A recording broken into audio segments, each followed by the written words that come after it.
ان کے جسموں پر دیبا اور اطلس کے سبز کپڑے ہوں گے اور انہیں چاندی کے کنگن پہنائے جائیں گے، اور ان کا پروردگار ان کو نہایت پاکیزہ مشروب پلائے گا، فرمائے گا یہ تمہارا صلہ ہے اور تمہاری محنت ہمارے ہاں مقبول ہوئی۔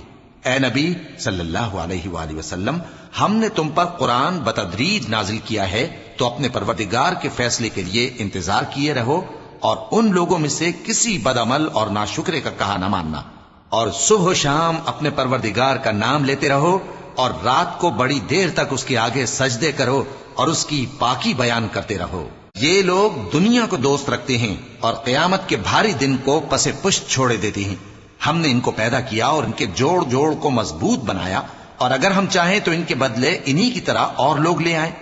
یہ قرآن تو نصیحت ہے، جو چاہے اپنے پروردگار کی طرف پہنچنے کا راستہ اختیار کر لے، اور تم کچھ بھی نہیں چاہ سکتے مگر جو اللہ کو منظور ہو۔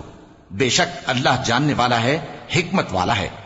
وہ جس کو چاہتا ہے اپنی رحمت میں داخل کر لیتا ہے، اور ظالموں کے لیے اس نے دکھ دینے والا عذاب تیار کر رکھا ہے۔